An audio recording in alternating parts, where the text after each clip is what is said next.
mystery value card picking, and I can now concentrate.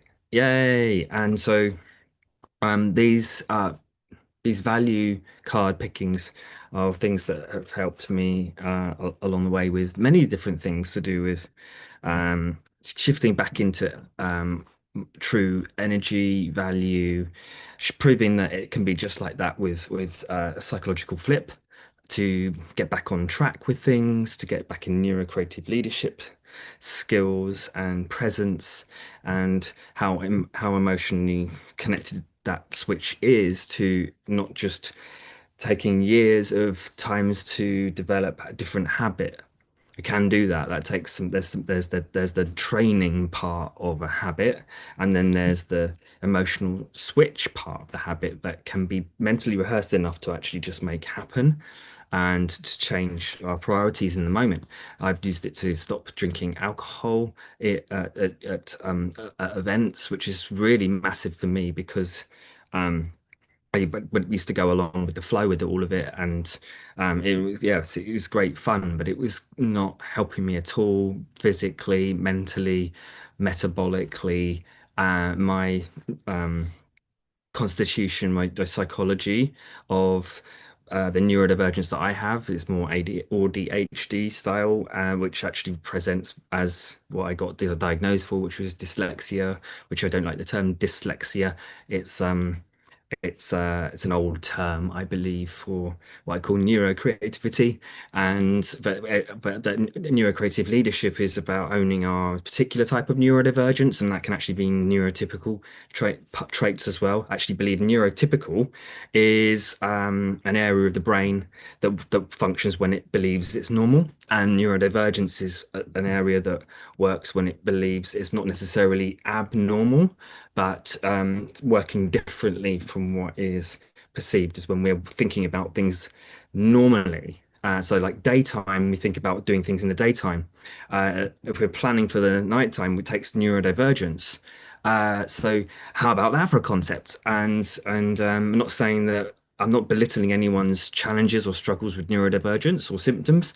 However, it's it's just a system of what is possible to change since I went through my period of mental health exhaustion, burnout in my early 20s because I didn't know how to communicate, and I've since then learned how to speak and talk.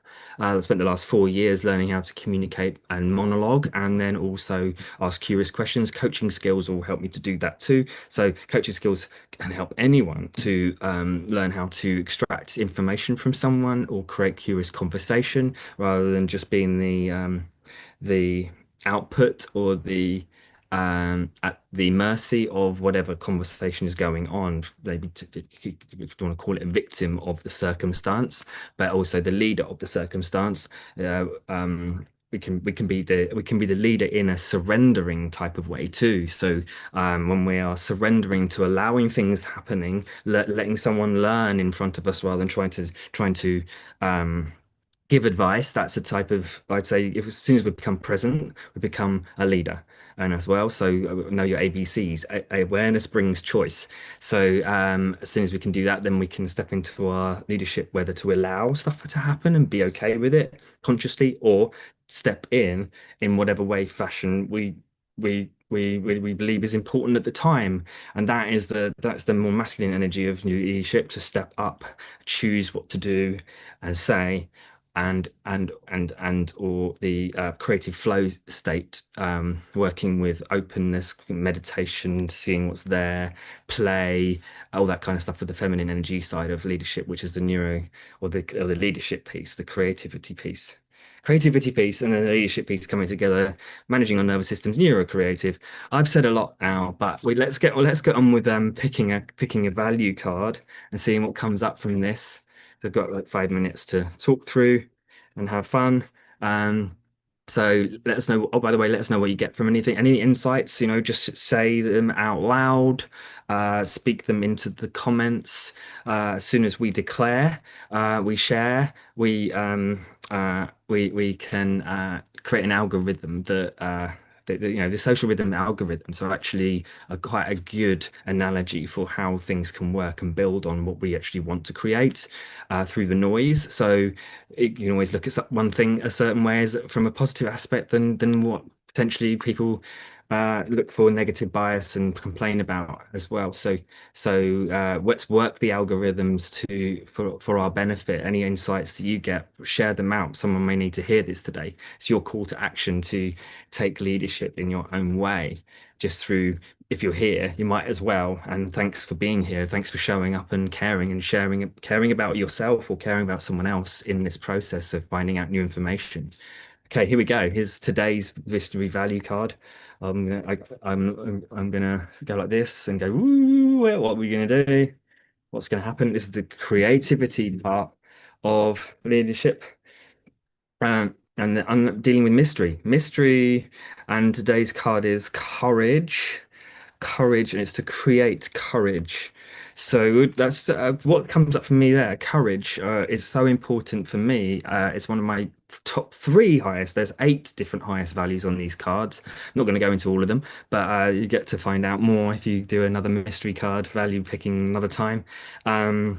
Courage to me is feeling all the feelings anyway, and already and seeing through something that is important to see through, that you had already wanted to, or and so it's having that vision and a decision, and you've already either planned to make that decision, even when that feeling, when those feelings come up, even when chaos comes along. It's the courage it takes to build as a skill. Courage to me is what happens when we practice confidence. We have to practice confidence as an act, which is the act of trying, the art of trying things out. We can try things out and see what happens whilst whilst doubting, or doing whilst don'ting.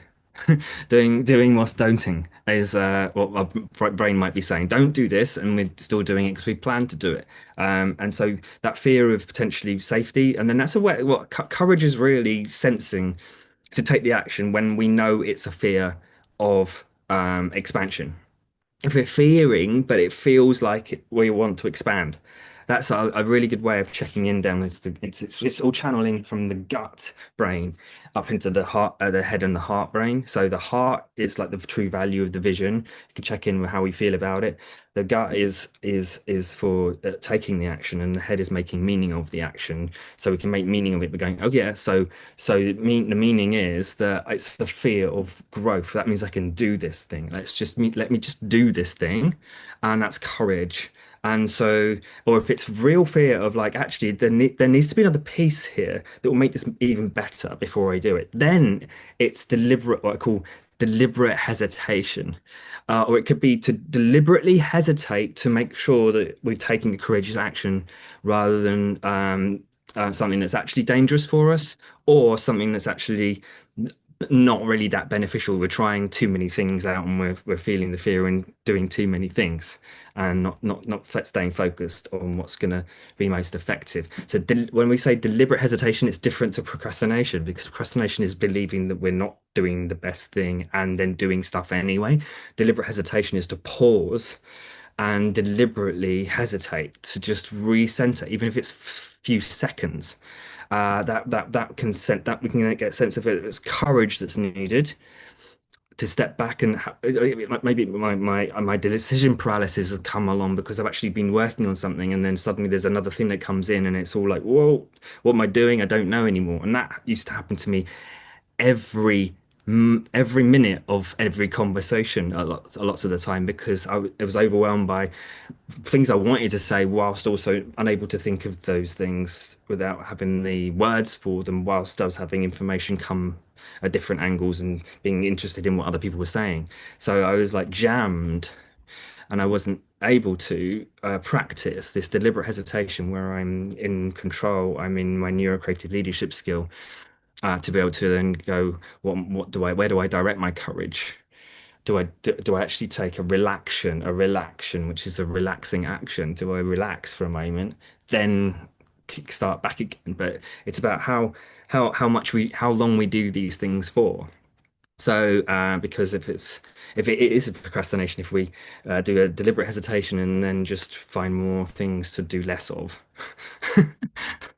rather than that one thing that's really going to help. So, what's that one awesome thing you could do? You could really appreciate. That was another word that I really the word that got reminded me today was appreciation. I realized it was the first word that I realized was one of my favorite words in the world when I realized that I hadn't lost my mind and I recovered and I was able to find out what else is possible to change in my life, even though it took years of tweaking and now it's kind of like doing the exponentially what I want rather than like kind of just going along like this with we can enjoy life, but we can enjoy life and be a leader and create with purpose and passion, and create something bigger than we think is possible at the same time, which is all the stuff that I'm doing with neurocreative leadership.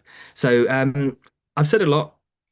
What did you get from all of that? What are your highlights? What's your favorite thing? Let's get what you do. What do you appreciate? What do you want to grow mentally, emotionally around the concept by throwing it out there a bit further? Repeat it one more time. Say it again. Say it again. Say it again, and then remember it more next time. What are you going to build on your memories? What's the point of things if we either don't build on the passion and the purpose of what we're doing, or just stay enjoying the moment of life and not putting, there's that what we're doing for the next step here with the vision, and then what we're doing right now. And if we're not enjoying it whilst trying and pushing, then that's hyper achieving. That's not the same as visionary leadership. It's an excuse to burn out and not rest, and put the moment on a pedestal, or they put the moment away from being on a pedestal. Anyway, have a great day. Let us know what you got from this in the comments, and what are you going to be courageous about? And it was written in red as well. Red is fire. So red is to create in the moment. So I created the courage to press the button, even though I only had a few minutes to go. I made it all happen because I've committed to doing these regularly on Fridays. So look out for another one on next Friday, or as and when, if I can. If I miss one, then they'll be back. But it's a case of as many as regularly as possible. NeuroCreative Leadership Live. Thanks for watching and have a great day. All the best.